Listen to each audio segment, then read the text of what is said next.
하나님이 우리를 사랑하시사 한 분 독생자 예수님을 이 땅에 보내주신 줄을 믿습니다. 오늘은 예배하다 그 사랑을 깨닫게 도와주시고 그 사랑이 우리의 약함, 아픔, 질병들, 또 삶의 무게들, 고난들 이기는 힘이 되는 예배의 자리 되기를 원합니다. 오늘은 하나님의 사랑으로 충만히 채우고 회복되고 능력 덧입고 내려가는 말씀의 자리 되게 도와주세요. 그런 말씀이 선포되게 성령께서 도와주세요. 예수님의 이름으로 기도합니다. 아멘. 자리에 앉겠습니다.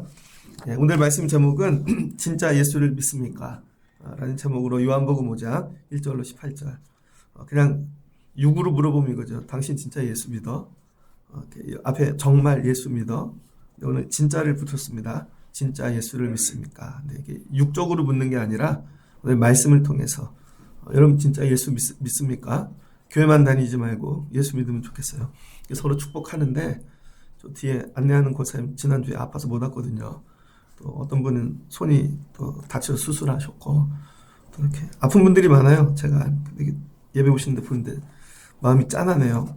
하나님께서 귀한 이루어 주시면 좋겠습니다. 제가 어제도 카톡을 저녁에 보는데 업그레이드 하라고 문자가 떴더라고요. 카톡 업그레이드 안 한 지 오래됐습니다.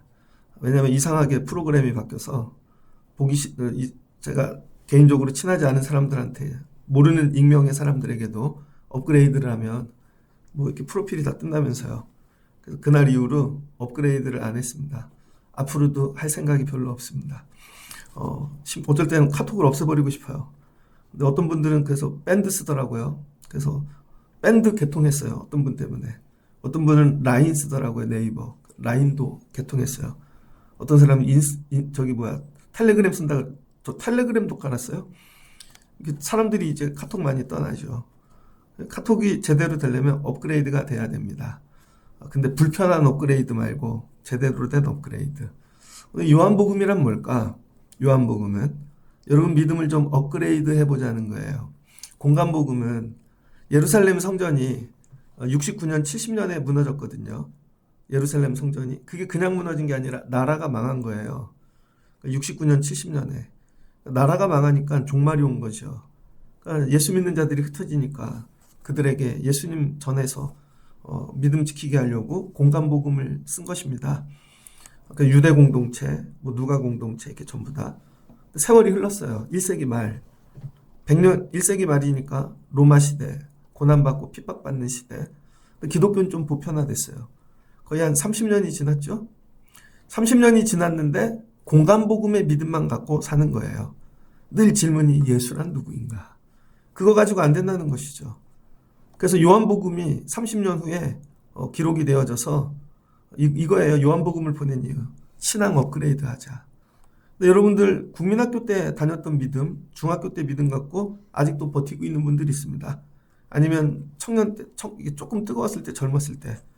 여러분 오늘은 요한복음 말씀을 통해서 여러분 믿음을 업그레이드하면 좋겠습니다. 여러분이 먼저 이 마음을 가져가야 돼요. 업그레이드 할 준비가 됐다. 내가 오늘 단추 눌러서 업그레이드 한다. 여러분이 오늘 요한복음을 통해 믿음 업그레이드하는 시간이 되면 좋겠습니다. 그럼 요한복음을 통해 예수님은 어떤 분이시고 예수님이 우리에게 전하고 싶은 건 뭘까? 1세기 말이 되면 어떻게 믿음을 업그레이드 해야 되나? 오늘 5장 이렇게 나오죠.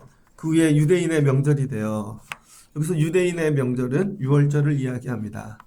유월절은 뭐죠? 구원이죠. 구원. 이스라엘 백성들이 애굽에서 종살이했는데 하나님의 은혜로 죽지 않고 살아서 어린 양의 피를 통해 구원받은 거죠. 오래됐습니다. 그래서 구원의 은혜는 늘 지켜요. 근데 이거죠. 은혜는 소멸하고 형식만 남은 거죠. 전통만. 믿음 생활이 이게 조심스럽습니다. 예전에 여러분 뜨거울 때 은혜가 넘쳤습니다. 하나님이 살려주셔서 우리 집, 애들, 나. 시간이 지나고 나면요. 그 은혜는 없어지고 형식만 남는 것이죠. 6월절에 예수님이 갔어요. 구원의 은혜를 회복하라는 거예요. 그래서 예루살렘에 올라가셨는데, 그러니까 6월절 이해되셨죠? 많은 문이 있는데 예수님께서 양의 문으로 가셨다는 거예요. 양문. 왜 그런가? 이거는 예수님이 본인이 양이라는 거예요. 본인이 양. 양문에는 양만 들어가잖아요. 그러니까 예수님이 이 6월절에는 본인이 양으로 오셨다는 것이죠. 이 양은 어떤 양일까요? 다른 사람이 죄를 지었는데 그 죄를 다 이렇게 뒤집어 씌워서 대속하는 거죠. 제물로 죽는 거예요. 예수님이 스스로 우리의 죄를 대속하시려고 오셨다는 거죠. 그러니까 여러분, 믿음 생활 30년 하면 예수님은 밥 주고 병 고쳐주고 돈 주는 분이 아니라 내 죄를 대속하시는 분이라는 건 아셔야 된다는 거예요. 그래서 예수님이 진짜 짐승들 양이 다니는 그 문으로 본인이 들어가신 거죠. 여러분은 성전에 오실 때 어떤 마음으로 오십니까? 내가 주인이야. 나는 어떤 일을 할 거야. 그런 마음으로 오십니까? 아니면 나도 양으로 가야지. 오늘 희생해야지. 이런 마음 갖고 오십니까? 예수님이 양으로 오셨다는 거죠. 그러니까 이 양은 뭐예요? 대속물이니까 누군가를 위하여 희생해야 되는 거죠. 그런데 그 양의 문 옆에 베데스라고 하는 못이 있는데 거기에 많은 병자들이 다 모여 있는 거죠. 이 사람들은 누구예요? 이 병자라는 것 자체가 죄인입니다. 그래서 성전에 들어갈 수 없는 사람들. 그런데 짐승 양은 성전에 들어간 사람들을 위해 희생하는 거죠. 이런 생각을 해봅니다. 여러분, 우리가 양을 고르잖아요. 우리가 내 죄를 대속하려고. 그래서 물질에 따라 많은 사람은 좋은 양 고르고 양 못 고르는 사람은 비둘기 고르고 우리에게 뭐가 있어요? 희생제물을 선택할 권리가 있는 거죠. 그런데 거꾸로 양한테 대속자를 선택하라 그러면 여러분 어떻게 하시겠어요? 만약에 여러분이 양이에요. 히틀러가 여러분을 골랐어. 그럼 죽어줄 의향이 있습니까? 만약에 히틀러가 여러분을 고르면 요즘 나라가 시끄러운데 그 사람이 여러분을 고르면 죽어줄 의향이 있으십니까? 이거죠. 근데 오늘 예수님께서 짐승 양하고 다르게 본인이 대신 죽어줄 사람을 선택하시는 거죠. 그래서 거기에 죄인들이 되게 많은데 많은 병자, 맹인, 다리 저는 사람 이렇게 예수님이 누굴 선택했냐면 38년 된 병자를 선택하셨다는 거예요. 예수님이 오늘 누구로? 희생제물로. 근데 사람들이 선택하기 전에 하나님이 내가 오늘 누구를 위해 죽어줄까? 주일은 그런 날이에요. 예수님이 우리 예배에 오셔서 내가 오늘은 누구를 위해 죽어줄까? 그런데 예수님이 38년 된 병자를 선택하셨다는 거예요. 왜 그런가? 가장 오래된 병자고 거기 말씀을 보면 도와줄 사람이 하나도 없고 가장 약한 자. 너는 희생제물 선택할 능력이 없지? 예수님이 지금 내가 너의 희생제물이 되어주겠다는 거예요. 가장 약한 자의 희생제물. 이 사람은 예수님이 이렇게 다가온지 몰랐죠. 그 예수님 묻는 거예요. 네가 낫고자 하느냐? 뭐예요? 제사함 받기를 원하느냐? 네가 회복되기를 원하느냐? 예수님이 선택하시는 거예요, 여러분. 예수님이. 그래서 우리는 뭐를 구해야 돼요? 주님, 나를 선택해 주세요. 그 선택의 자격이 뭐예요? 가장 낮아짐, 연약함. 그래서 예배할 때 여러분이 부서져야 되는 거예요. 하나님, 나 이런 사람인데요. 버티는 게 아니라 하나님, 죄인입니다. 부족합니다. 내 힘으로는 아무것도 할 수 없습니다. 그럴 때 예수님께서 오셔서 오늘은 보니 네가 제일 약하네. 오늘은 내가 죽는다면 너를 위해 죽고 싶어. 네가 낫고자 하느냐? 그랬더니 뭐라고 핑계해요? 못에 넣어줄 사람이 없다는 것이죠. 조건을 얘기하잖아요. 이 사람은 정말 도와줄 사람이 아무도 없어요. 여기 병자들이 많지만 병원 가보셨어요? 병원도 여러분 입원할 때 보면은요 다 똑같은 환자가 아니에요. 중동의 왕자는요 개인 비행기 타고 한국에 와서 옥상에 내려갖고 한층 다 세내고 수술받고 가요.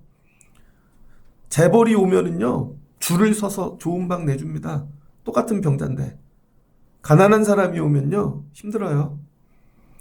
6명, 8명 들어가 있는 방에서 해야 된다니까요. 환자라고 다 똑같은 게 아니에요, 여러분. 여기 환자 중에 어떤 사람은 부자도 있겠죠. 그래서 내가 돈 줄 테니 야, 저거 움직일 때 나를 집어넣어줘. 아니면 아버지가 돈이 많아서 자식들이 유산 받으려고 아버지한테 잘 보이려고 뭐 자녀들이 온 사람도 있겠죠. 이 사람은 뭐예요? 진짜 혼자. 아무 능력이 없는 자. 주님이 그런 자를 오셔서 살려주신다는 거죠. 그래서 뭐라 그래요? 일어나. 야, 들고 일어나 걸어가라. 끝났어요. 해결되어졌네요. 이거를 통해 예수님이 우리에게 오늘 주시고 싶은 말씀이 뭘까? 예수님께서. 그러니까 여러분이 말씀을 읽을 때 여러분이 한번 따라해 주세요. 왜? 왜라는 질문을 계속 던지셔야 됩니다. 근데 이 왜라는 질문은 어디서 나오냐면 내 이성, 내 혼, 내 지식에서 나오는 거죠. 그래서 이 요한복음을 보면요. 앞부분은 지금 5장도 18절까지만 읽었잖아요. 검정 글씨로 되어 있죠. 19절부터 뒤로 읽으면요. 47절까지 다 새빨간 글씨로 되어 있잖아요. 예수님의 말씀입니다. 앞부분은 눈으로 보이는 가시적인 육적인 사건이에요. 근데 그걸 19절부터 예수님이 영적으로 풀어주시는 거죠. 그래서 우리는 1절부터 18절까지만 읽고 설교를 하면 전부 구라가 될 수 있어요. 우리의 착각입니다. 이 일을 행하신 예수님의 대답을 듣다 보면요. 우리의 생각과 완전히 달라요. 그러니까 뭐예요? 앞부분은 육으로 행하는 사건이 있지만 뒤에는 영적인 의미가 있다는 거죠. 그래서 앞에는 이 사건이 왜 일어났나? 왜 이렇게 하셨지? 예수님이 왜? 이성을 갖고 자꾸 질문을 하시라고요. 그러면 성령께서 그 대답을 끌고 가시는데 왜가 뭘로 바뀌어요? 영적인 걸로 바뀐다니까요. 영적인 대답. 그래서 영적인 대답을 듣고 가셔야 돼요. 그 왜라고 묻는 건 철학이고 여러분 논리를 계속 연결하는 거죠. 이게 진짜 합리적인가? 이게 말이 되는가? 근데 그걸 통과하고 나면 주님의 음성을 통해서 깨닫게 하세요. 아, 이거는 육적인 철학적인 세계 이게 대답이 아니라 이걸 통해 뭐야? 하나님을 알게 되죠. 하나님을 아는 학문을 뭐라 그래요? 디어로지라 그러죠. 그 신학함이라 그럽니다. 그래서 앞부분에 철학함의 질문을 왜로 시작해서 마지막은 신학함의 여러분 대답을 듣고 가는 거예요. 이게 우리 삶의 신앙생활의 과정이에요.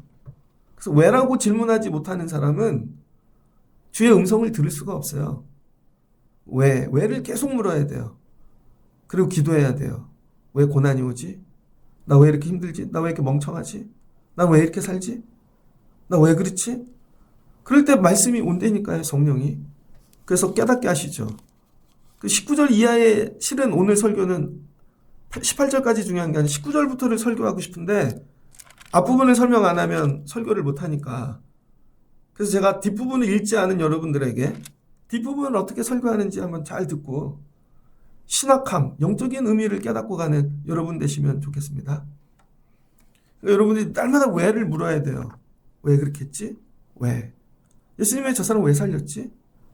오늘 결론이죠. 예수님께서 17절 아버지께서 이제까지 일하시니 나도 일한다. 그래서 이전에 없던 공간복음에 없던 예수님이 등장합니다.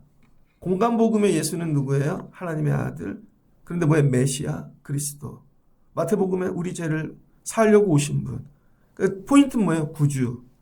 근데 요한복음에서는 예수님이 그거보다 더 업그레이드해서 얘기합니다. 요한복음이 업그레이드고 사도행전이 업그레이드고 복음서가 업그레이드. 계속 업그레이드 되시는 하나님이신 거죠. 여러분들이 믿음이 업그레이드 돼야 돼요. 요한복음에서 얘기하시는 예수님. 하나님이 누구래요? 창조의 하나님이 아니라는 거예요. 그건 기본, 객관적인 하나님. 예수님에게 그 하나님이 누구예요? 아버지.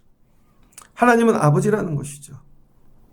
그럼 예수님은 누구예요? 아버지의 아들이니까 하나님의 아들.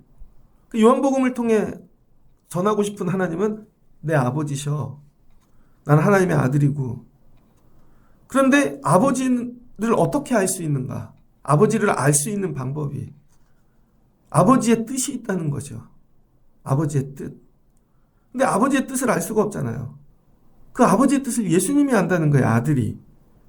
그래서 예수님이 행하시는 걸 가지고 아버지의 뜻을 알라는 거예요.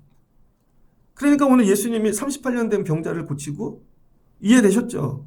아버지의 뜻은 야, 저 병자들을 고치기 원하시는구나. 그거를 위해 아들을 보내셨구나.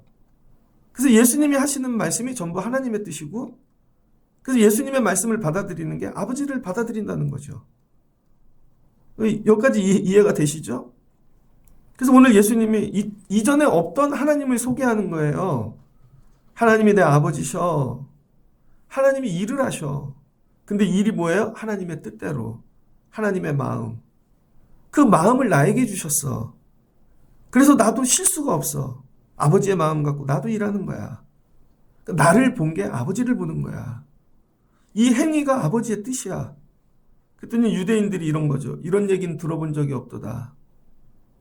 저 사람이 돌았든지 미쳤든지 어떻게 하나님을 아버지라고 하는가. 그래서 어떻게 해요? 친아버지라고 한 예수를 죽이기로 결심하죠. 결국은 하나님의 아들 예수를 믿지 않는 것이죠. 왜 그래요? 전통 속에 나오지 못하는 거예요. 그래서 오늘 예수님이 이 땅에 왜 오셨어요? 하나님이 아버지라는 것을 가르쳐 주시기 위하여. 그래서 여러분이 믿음 생활하면서 반드시 알아야 될 게 뭐냐면 하나님이 아버지시다. 하나님이 아버지. 창세기 12장에 보면 하나님이 아브라함을 부르시죠. 아브라함. 아브라함에게 이렇게 얘기합니다. 너의 본토 친척 아비집을 떠나. 육신의 아버지를 떠나. 그럼 뭐예요? 내가 너의 아버지가 되어주겠다는 것이죠. 그리고 아브라함의 이름이 원래 뭐예요? 아브라함은 큰아버지라는 뜻이에요. 큰이라는 건 능력 있는, 힘 있는. 이왕이면 네가 힘 있는 아버지 돼. 데라가 이런 마음이 있었던 것 같아요. 자기가 좀 무능한 아버지였든지 자식들 막 해줄 수 있는 능력이 없는, 야, 너 나 같은 아버지 되지 말고 힘 있는 아버지가 돼. 그래서 아브라함이라고 이름을 지었다고요.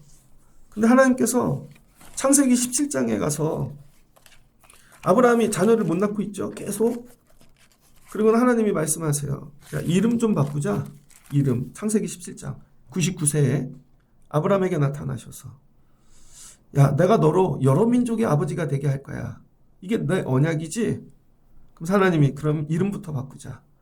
아브라함이 아니라 아브라함이라고 하자. 그래서 아브라함은 큰아버지고 능력 있는 아버지. 아브라함은 모든 민족의 아버지가 된다는 거예요. 아버지. 그런데 여러분, 아버지가 된다는 게 쉽지가 않잖아요. 육으로만 애를 낳는 게 아버지가 아니라 하나님이 먼저 원하셨던 건 뭐예요? 아버지의 마음을 갖기를 원하는 거예요. 그러니까 아브라함이 아버지의 마음이 안 생기니까 이삭을 안 주는 거예요. 근데 이삭을 낳았습니다. 그리고 하나님이 아브라함에게 말씀하시죠. 네 아들을 나에게 바쳐라. 여러분, 한 집안의 아버지면, 큰아버지면 이삭만 잘 기르면 돼요. 이삭 기르기 위해 물질이 있고 힘이 있으면 돼요. 근데 하나님이 아브라함을 이삭 하나가 아니라 온 민족의 아버지가 되게 하셨잖아요. 그러니까 저 원수들도 나를 미워하는 자들도 실은 다 내 새끼인 거죠. 그러니까 그 사람들을 살리려니까 내 아들을 내어줘야 되는 거죠. 그러니까 아브라함하고 이삭 관계 그 집안만 보면 이거 절대 이해 못합니다. 그러니까 온 민족을 내 자녀 삼아야 되니까 희생해서 아들을 내어주고 그걸 살리는 거예요. 여러분이 나라의 왕이라고 생각해 보십시오. 조선시대 병자호란, 임진왜란이 났어요. 근데 전쟁을 끝내는 방법이 이거예요. 세자를 바치면 전쟁을 끝내겠다는 거죠. 근데 왕이 세자가 너무 이뻐. 내 아들이야. 못 바쳐. 그럼 다 죽는 거예요. 백성이. 근데 왕이 결단하는 거죠. 내가 네 애비뿐만 아니라 나는 이 백성들의 아비다. 그래서 아들을 어떻게 해요? 세자를. 여러분 중국에 보내는 거죠. 그렇게 가갖고 아들이 고난받고 죽고 그런 세자들이 역사에 많이 있잖아요. 그런 마음을 가져야 네가 열국의 아버지가 된다는 거예요. 그랬더니 아브라함이 이삭을 바치네요. 하나님이 됐어. 네가 이제 열국의 아버지의 마음을 받은 거야. 마음만 확인하신 거죠. 그리고 민족을 이루게 하시겠다는 거죠. 그 아브라함의 마음이 하나님 마음이라는 거예요. 하나님이 그래서 우리를 다 자녀 삼으셔서 구원하시기 위해 아들을 내어 주셨다는 거죠. 이 마음을 통한 유일한 사람이 아브라함이라는 거예요. 그래서 하나님이 아브라함하고 벗이 되고 속얘기를 할 수 있는 거죠. 여러분이 만약에 사업을 해요. 밑에 부사장이 사장 마음 알까요? 좀 모를 것 같은데. 교장이 있는데 교감이 교장 마음 알까요? 한 단어 틀린데 좀 모른다고 생각해요. 아버지가 있고 삼촌이 있어요. 아버지 형제야. 삼촌이 아버지 마음 알 것 같아요? 절대 모릅니다. 이런 거죠, 여러분. 하나님께서 오늘 요한복음을 통해 지금 예수 믿고 열방 가운데 가르쳐주고 싶은 게 뭐냐면 하나님이 너희 아버지셔. 그래서 이 땅에 하나님이 우리에게 뭐예요? 가정을 주시고 우리를 아버지로 세우신 거예요. 그래서 그 아버지가 하나님 마음을 배우라고 주신 자리라는 거예요. 우리 모든 아버지들이 실은 어머니들도 어머니 하나님 마음을 배우라고. 그래서 아버지가 해야 될 일이 뭘까요? 아버지. 먼저 아내하고의 관계를 생각해 볼게요. 여리고 정탐을 갑니다. 2명을 보냈죠. 2명을 숨겨주고 살려준 사람이 기생 라합입니다. 창녀죠. 몸 파는 여자. 그런데 믿음으로 이스라엘을 선택했어요. 그 여리고를 무너뜨렸습니다. 그랬더니 정탐을 갔던 한 남자가 여러분 기생 라합을 아내로 삼겠다는 거예요. 이게 말이 안 되잖아요. 이방인하고 결혼하는 게. 그것도 기생하고. 근데 그걸 모세가 허락했어요. 여호수아가.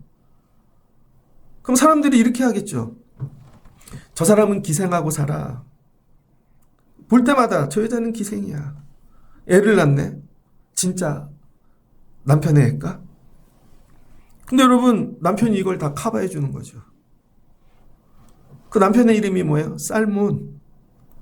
아니야, 괜찮아. 품어주는 거죠. 그랬더니 기생 라합이 어떻게 돼요? 예전에 이방인이고 기생이었던 사람이 유대인들하고 관계를 맺기 시작하죠. 그래도 그 가운데 친해지는 사람이 있고 남편이 그 고난을 감당해 주므로 아내가 이방인에서 유대인으로 족보가 바뀌는 거예요. 남편이 해야 될 일이 그거죠. 밥만 하고 일만 시키고 애만 낳게 하는 게 아니라 내가 이 아내의 아픔을 감당해 주므로 가정에 뭐가 찾아와요? 샬롬. 그 여자의 인생이 샬롬으로 바뀌죠. 요즘 유튜브를 보면 동남아나 이런데 외국인하고 결혼한 분들 유튜브가 되게 많습니다. 저도 보다 감동이 돼서 몇 개 구독을 해놓고 안 본 지 좀 오래됐지만 어떤 분은 터키 여자분하고 결혼했어요. 근데 되게 가난해. 어떤 분은 동남아 여자분하고. 그래서 남편이 어느 날 갑자기 장인 장모님 보러 갈까? 근데 한국에서 되게 눈치가 그렇잖아요. 우리나라는 외국인이 오면 저 사람은 어느 나라 사람이지. 멸시천대. 남편이 그럴 때마다 손을 더 잡아주고 껴안아주고 같이 먹어주고 괜찮아. 근데 아내가 울어. 자는데요. 우리 아빠 잘 있을까? 근데 이 남편이 뭐 나이 차이가 많이 나죠. 보통 한국 사람들하고. 근데 동남아를 갔는데 베트남인 것 같아요. 정말 돼지우리 같은 데서 살아요. 식구들이 10명이. 그러더니 아내 몰래 집을 사줘요. 일로 옮기시라고. 중고차를 사줘. 아내가 통곡을 하더라고요. 그러니까 그 동네 사람들이 이런 거죠. 딸을 한국 남자한테 팔았어. 야, 저렇게 사냐? 근데 남편이 와서 그런 거 아닙니다. 내가 입은 귀하게 여깁니다. 장인인데 나랑 몇 살 차이가 안 나요. 입은 다 빠지고 이빨. 되게 가난해. 근데 이렇게 해주는 거죠. 울타리가. 그 집에 뭐가 찾아와요? 샬롬. 평안. 근데 남편으로 그 일을 감당하는 게 고난이에요. 못 먹고 고통이야. 그래서 믿음이 없는 세상 사람들은 이거죠. 내가 왜 너 때문에 고생해야 돼? 내가 왜 너 때문에 희생해야 돼? 그러니까 어느 때가 되면 펜션을 못 견디면 이혼하든지 두들겨 패든지. 근데 하나님 나라에선 그게 아니라는 거예요. 그 남편됨으로 감당하는 고통이 실은 남편의 기쁨이라는 거예요. 내가 너 때문에 이 고난을 감당하는 게 기뻐. 그래서 네가 새 삶을 사는 게 기뻐. 너희 가족이 거기서 가난하게 살지 않아서 기뻐. 이 기쁨. 그러다 나중에 아내 때문에 정말 병도 들고 근데 기뻐. 죽어요. 나 때문에 힘들었지? 그랬더니 아니야. 당신 때문에 내가 남편 때문에 기쁨을 누리고 살았어. 이게 예수님과 우리의 관계라는 거예요. 예수님이 우리의 신랑 되시는 거죠. 나 같은 죄인을, 나 같은 애를 부르셔서, 야, 그거 좀, 이 마귀 권세, 이 세상에서 건져내 주시려고. 예수님이 희생하시고, 저 때문에 힘드셨죠? 저 같은 아내를 만나서. 예수님이 아니야. 너 때문에 남편 하는 일이 기뻤어. 그때 굶고 모으고 새 옷을 사줄 때, 같이 밥 먹을 때 너무 기뻤어. 여러분은 남편 되심이 고통입니까? 남편의 이 됨이 기쁨입니까? 하나님이 이걸 원하시는 거예요. 그 다음 룻기로 넘어가죠. 여러분, 나오미가 모압 땅에 가서 남편도 죽고 아이들도 죽고 며느리 둘만 남았네요. 다 돌아가거라. 그랬더니 룻이 아닙니다. 전 어머니를 따라가겠습니다. 내가 며느리가 되어 주므로 나오미가 혼자 수치를 당하지 않는 것이죠. 근데 그 며느리가 되어 주려면 내가 베들레헴에 가서 이방인 취급을 받아야 되고, 나가서 여러분 밀밭에서 떨어진 이삭을 주워야 되고, 이런 거죠. 너 나 때문에 며느리 하기 힘들지? 우리 집에 와서. 아니에요, 어머니. 제가 어머니의 며느리가 돼서 너무 기뻐요. 이 고난이 아니라 이게 며느리됨의 기쁨인 걸 깨달았어요. 이거예요, 여러분. 그랬더니 하나님이 보아스를 만나게 하시죠. 기업 물을 자. 다른 기업 물을 자도 있었어요. 그랬더니 그 사람, 내가 왜 그런 걸 감당해요? 그럼 내 재산이 주는데. 내가 손해를 볼까 안 한다는 거죠. 그래서 여러분, 룻기 4장에서 그 사람을 뭐라고 기록해요? 아무개. 아무개가. 하나님은 그런 사람을 아무개로 기억하세요. 이름을 기억 안 하신다니까요. 근데 보아스가 이거예요. 내가 감당할게. 너의 아픔, 너의 고난, 너의 통합, 너의 시어머니까지. 근데 이게 내가 남편됨의 기쁨이야. 감당할 수 있어서. 그랬더니 그 가정에 하나님이 샬롬, 복을 주시고 거기에서 예수님이 오게 하시는 거죠. 하나님이 왜 나 남편 되게 하셨나? 저 모질이 만나서 진짜 나 왜 아내 되게 했나? 저 이상한 놈 만나갖구만. 그게 아니라 그 고통을 감당하는 게 기뻐. 남편됨의 기쁨이 있어. 나 때문에 당신이 회복되고 좋아지고. 이거 얘기하시는 거예요. 오늘 예수님이 여기 왜 오셨나? 나 어린 양 되는 게 기뻐. 그래서 네가 회복되고 살아나고. 예수님이 원하시는 건 뭐예요?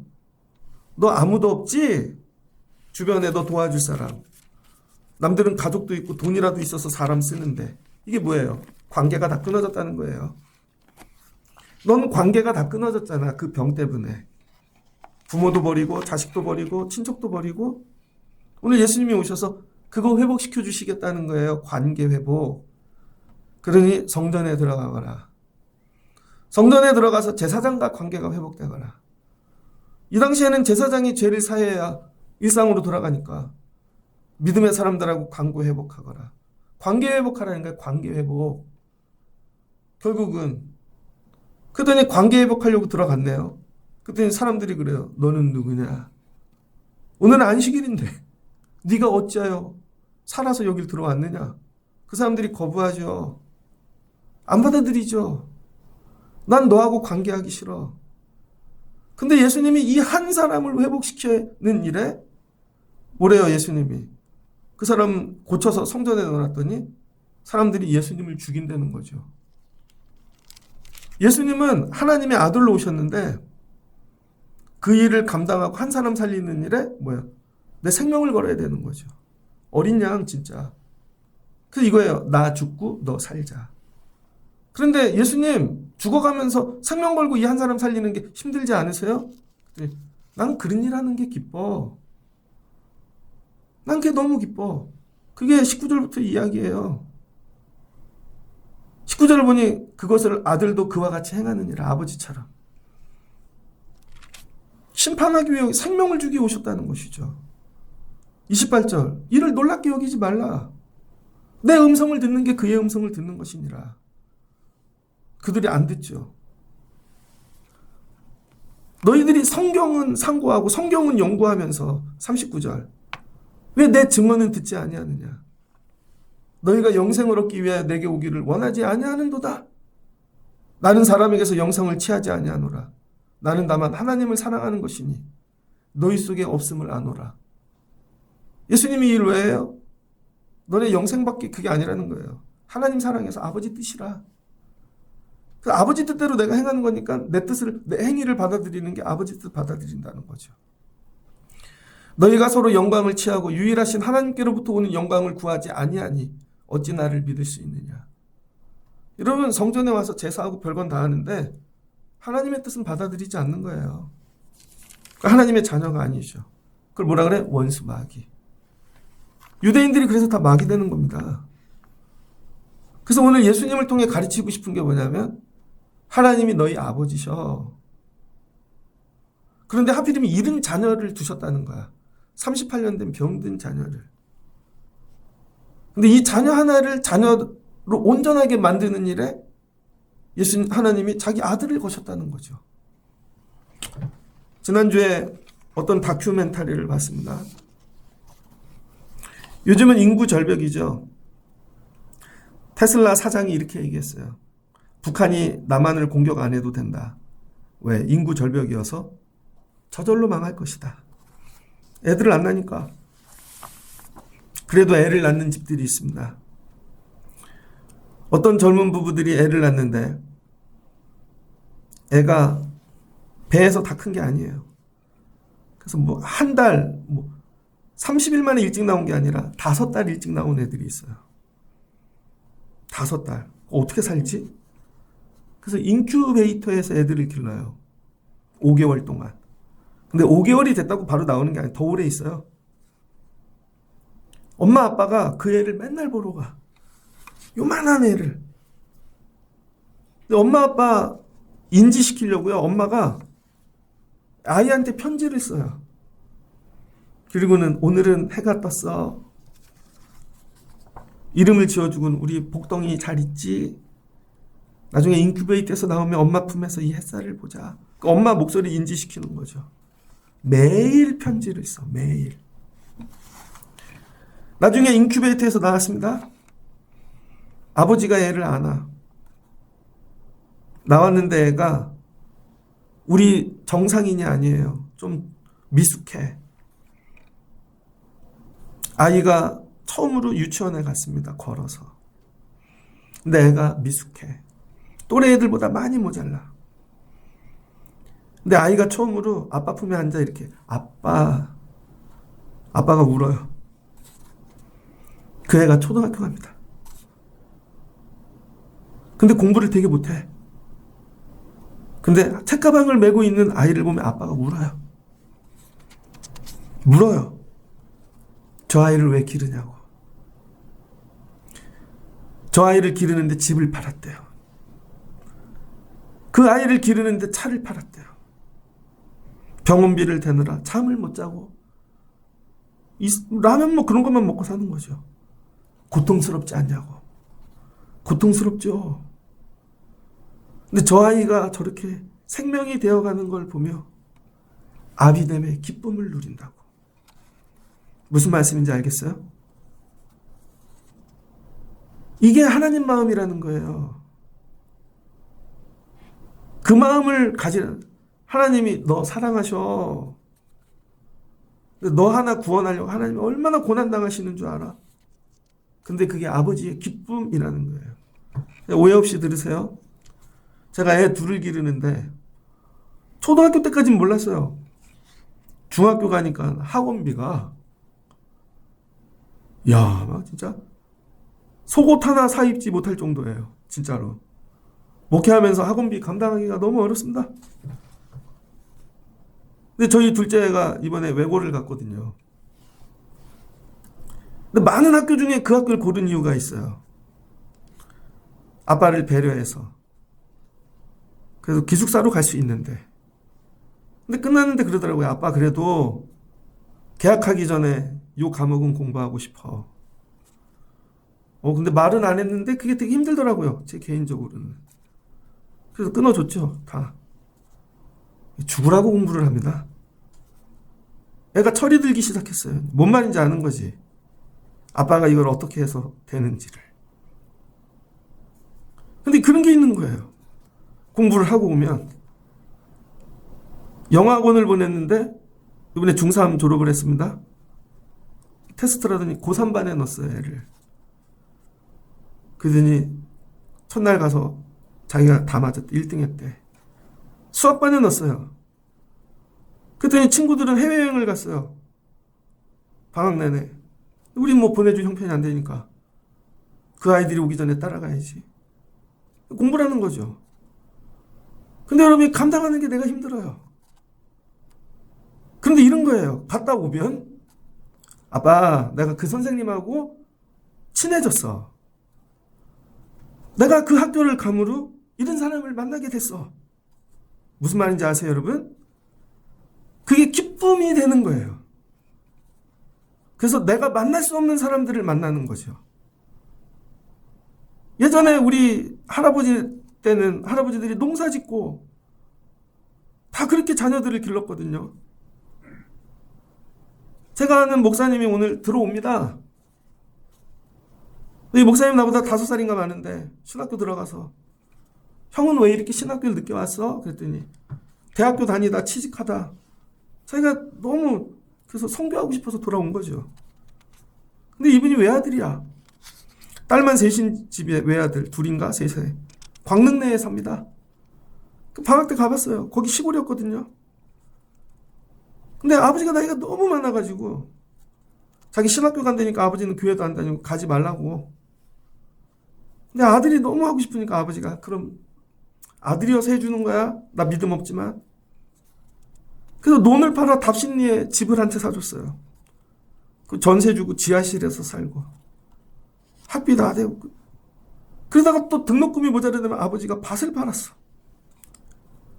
그러다 나중에 그 집도 팔았어요. 그 아버지가 코로나 때 코로나 걸려 돌아가셨습니다. 코로나라고 아무도 오지 않는 장례를 아들이 지키고 있는 것이죠. 그러다가 선교를 갔습니다. 선교를 갔는데 한 2주 전에 심근경색이 왔죠. 그 스텐트 2개를 박았어요. 일주일이 지났는데 부정맥이 왔대요 또. 근데 심장 옆에 뭐가 또 이상하대요. 결국 다 두고 혼자 오늘 들어와 10시에 어디로 가? 갈 데 없으면 우리 교회 3층으로 와. 그랬더니 엄마 집 간대요. 광릉내. 오늘. 그랬더니 친구들이 다 욕을 해요. 거기가 얼마나 개발이 됐는지 그 형님 아버지 땅이 아파트가 들어오고 막 친구들이 옛날에 니아꺼 몰고 다니는 애들이 가면 다 벤츠 몰고 다닌대요. 기본이 수백억. 보상받아서. 형이 신학교만 안 오고 그냥 버티고 있었으면 부자 됐을 텐데. 아버지가 그거 알아요. 아들을 사랑하니까. 그걸 팔아서 대주고 가난하게 살고 힘들게 살고. 근데 아들이 그렇게 사는 자기가 좋아하는 기쁨 복음 전하며 사는 그게 아버지의 기쁨인 거죠. 저는 자식이 나와갖고 내 재산을 다 깎아먹네. 저런 놈이 나와서 나를 가난하게 만드네. 그게 아니라 네가 그렇게 되는 일에 고통이 나에게 기쁨이야. 이게 내 아비됨의 기쁨이야. 그럼 자녀들이 뭐를 누려요? 평강을 누린다는 거예요. 평강. 자녀들이 그 아버지로 인하여 평강을 누리고 아버지 시대에 들어갈 수 없는 새로운 세계에 들어간다는 거예요. 그렇게 길렀던 70년대, 50년대 자녀들이 의사가 되고 교수가 돼서 해외에 나가고 그걸 바라보는 아버지의 기쁨. 오면은 미안해서 아니야 나 부르지 마. 아버지는 누추해. 야, 네가 근데 어떻게 이런 관계를 맺고 사냐. 나는 꿈도 꾸지 못하는 세계에 들어가서 사냐. 그 관계에 집어넣어 주는 게 아버지가 할 일이라는 거예요. 소유를 물려주는 게 아니라 물질을 물려주는 게 아니라 근데 너를 그 관계에 집어넣는 일에 내 생명도 걸 수 있어. 그게 하나님 마음이라는 거예요. 그래서 하나님이 예수님 보내서 38년 된 병자를 일어나 성전에 들어가. 너 여기 세상에 병자들 죽어가는 데서 살 인생이 아니야. 여기 들어가서 저들과 관계해. 너도 믿음의 사람들을 만나. 새로운 세계에 살아. 근데 그 일하고 예수님이 생명을 거는 것이죠. 하나님 아버지의 마음이 이거라는 거예요. 우리를 새로운 세계, 새로운 관계 맺게 하는 일에 집어넣는 거죠. 나중에 제가 죽을 때도 우리 애들이 내가 들어갈 수 없는 세계에 네가 들어갔다. 그 세계에 들어가는 일에 아빠가 다 걸 수 있어. 내가 하나도 남기지 않고 갈 수 있어. 그럼 어느 날 애들이 깨닫겠죠. 우리 이른 아버지를 만난 게 뭐예요? 복이라는 거예요. 복. 그래서 하나님이 아브라함에게 얘기하는 거예요. 너는 가서 복이 될지라. 이해되셨어요? 그 아버지를 만난 게 나에게 복이야. 아버지가 갈대아 우르를 떠나 가나안으로 데려와 준 거. 그래서 우리로 하나님의 백성 되게 한 거. 아버지도 살다 힘들어 애굽으로 내려가고 싶었는데 다시 하나님의 언약을 붙잡고 돌아왔고 나를 이렇게 길러준 거. 이삭이 아버지가 복인 거죠. 야곱이 이삭이 복인 거죠. 최고의 복은 하나님. 여러분은 자녀들에게 복이십니까? 먹고 살고 이런 게 아니라 엄마가 죽을 것 같은데 널 위해 기도해. 너는 새로운 관계에 들어가면 살면 좋겠어. 하나님하고 살면 좋겠어. 이거예요, 여러분. 이 복을 너희가 받을 것이냐? 진짜로 믿을 것이냐? 싫습니다. 안 믿습니다. 우리가 왜 그런 고생을 합니까? 우리가 잘 살아야죠. 애들이 뭐라고. 그게 유대인이라는 거예요. 말씀을 마치고자 합니다. 진짜 예수를 믿으십니까? 그럼 그 예수를 통해 뭘 봐야 돼요? 하나님 아버지의 마음. 하나님 아버지의 마음. 나는 너를 죽을 죄악 세상에서 건져내는 거. 난 그거 하는 게 너무 기뻐. 그리고 가정의 아버지들이 해야 될 일이 뭐예요? 가정의 샬롬을 만드는 거죠. 괜찮아. 아내도 아이들도 아빠가 감당해 줄게. 예전에 혼자보다 통곡한 영상이 하나 있는데 공부방 같은 데를 뭐라 그래요? 그 조그만 방 내고 사는데 엄마가 없어서 딸아이하고 아버지하고 둘이 그런 데 살더라고요.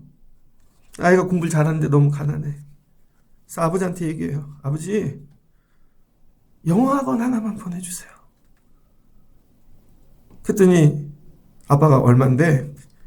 몇십만 원 해요. 그랬더니 아버지가 노가다 하시는데 알았어. 아빠가 해줄게. 넌 걱정하지 말고 공부만 해. 나가갖고 잠 줄이고 노가다 해갖고 학원비 대주는 거죠.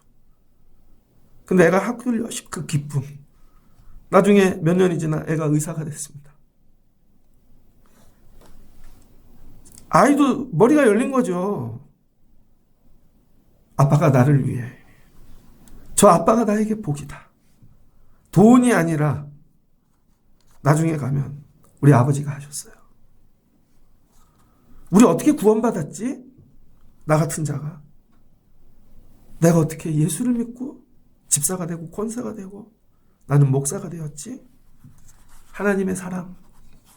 하나님이 우리 아버지셔. 믿음이 업그레이드 되라는 거예요. 이제 하나님이 너희 아버지셔. 아버지 하나님 붙잡고 살아. 그거예요, 요한복음이. 여러분도 돌아가셔서 자녀들을 위해, 여러분만 위해 살지 마시고 아이들을 위하여 다음 세계에 넣어줄게. 아빠가 내가 갈 수 없는 세계. 나가 아니라 너를 위해. 그게 하나님 닮아가는 아버지라는 거예요. 하나님 닮아가는 어머니고. 이런 분들 되시기를 주의 이름으로 축복합니다.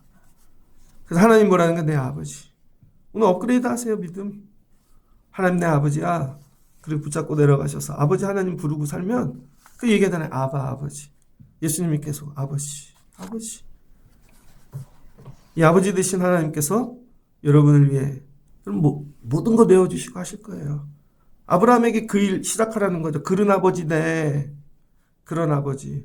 니네 집만 말고 열국의 아버지. 하나님 마음. 오늘 예배를 통해서 이런 마음 들어가시는 여러분 되시기를 주의 이름으로 축복합니다. 같이 기도하겠습니다. 좋으신 하나님 감사합니다. 요한복음을 통해 예수님이 전하고 싶은 하나님은 아버지 하나님이십니다. 38년 된 병자, 죽을 수밖에 없는데 내가 너의 아버지가 되어줄게. 너도 성전에 들어가. 너도 그들과 관계 맺고 새로운 인생을 살아. 근데 그 일을 하는데 내 아들이 죽어야 돼. 근데 난 이게 기뻐. 나 이거 감당하는 게 너무 기뻐. 이게 아버지 마음이죠. 하나님, 우리도 주신 가정을 이런 하나님 마음 갖고 아버지 어머니 되게 하여 주옵소서. 또 우리 자녀들도 이런 아버지 마음을 알고 열심히 사는 자녀들 되게 하옵소서. 오늘 믿음을 업그레이드하고 나갑니다. 이런 예수 믿을래? 아멘. 예수를 보며 하나님 마음을 배워가는 저희들 되게 하여 주옵소서. 예수님의 이름으로 기도합니다. 아멘.